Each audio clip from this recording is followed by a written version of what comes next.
So what we have here is a client with a data feed that's a little bit more dirty in that its titles aren't very good at all. So just as an example of this, these guys have a title for a product that's called Picotti Epic. Not the greatest title in the world. For Google's relevancy algorithms, they really have no idea what to show this product for because its title isn't very indicative of the keywords that people might be searching for it under. Of course, those keywords do exist to some extent in the description field and from the product type field, but we really do want those keywords in the title field. So as an example, let's just take a look at what we did here. So if we go under selectors and transformers, and maybe it would be nicer to just start from the end game. What we want to generate for these guys is a product title that looks like Picotti Epic, and then the material that the knife was made out of, and then limited edition pocket knife. So we want an indication of the material of the product and an indication of what the product type actually is for this particular product. So let's see how we did that. So again, what we really want, if we take a look at title, is we want to concatenate the title field with the material field, and then we want to concatenate the resultant title material field with the product type field. So let's take a look at how we did that, because if you look at the original data feed, they don't actually have a material field at all. So what we did is we added an extra column for material. And you can see it right here. And then we said if the short description for this product contains the word curly koa wood, then we want to set the material field equal to curly koa wood. And because the particular example we were looking at is aerospace grade titanium, let's take a look. So we said if the short description contains the word aerospace grade titanium under the selector, then we want the material field for that particular product to be aerospace grade titanium.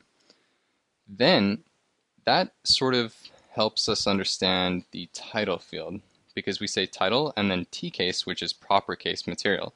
So even though in the material field it's aerospace grade titanium lowercase, when we do T case, the resultant material field is proper cased. Every single word, every word separated by a space is capitalized. So that helps us understand how we got this transformation, which is Picotti Epic aerospace grade titanium. So the only thing left is limited edition pocket knife. So let's take a look. For the title field, we said after we do the material stuff, we want to concatenate the product type. So the product type, we basically said if the product type equals knives, we want to make the product type actually equal to limited edition pocket knife. Similarly, if it equals pens, then we want to make it fine writing instrument. And if it's that will be enough to prove our first example.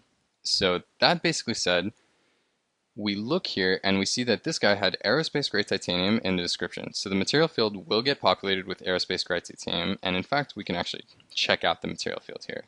The material here was array, which was meaningless. It was provided in the data feed, but we converted it into aerospace grade titanium. Then if we look at the title, we see aerospace grade titanium in proper case was added here. And then because it was a knife, because the product type was originally knives, it appended limited edition pocket knife. So that's just an example of the power of transformers and selectors, and an example of where you might need to use them.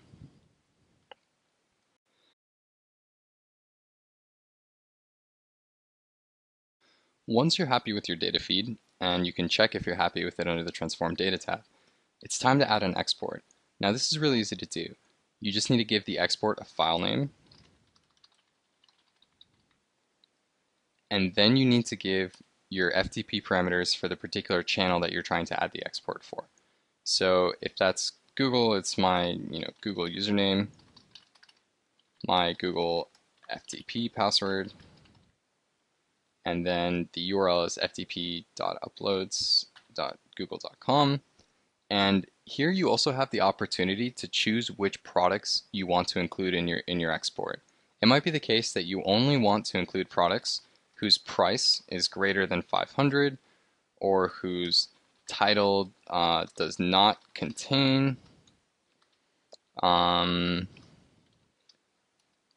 words, so things like that. But in this case, we want to export all of our products, so we're just going to make the product selector for exports equal to true. Now, what we've done is you choose your export channel, and then this is the name of the field. This is the first line header name of the field that's going to get exported. And here what you have is you name this according to what you have in your own data feed. So let's take a look at what we have. We have code, description, link, additional image link, weight, price, sale price. So for us, ID is actually just code. In fact, we forgot to map the title field for this particular feed, but if we had one, we probably would have called it title or product title, but let's leave it blank for now because we don't actually have it. Description will just map to description. We didn't bring in a category for this particular field, but if we had it, again, we'd include it. And the next thing we do is link. Link, the image link is image link, and the additional image link, we called it the same thing, additional image link.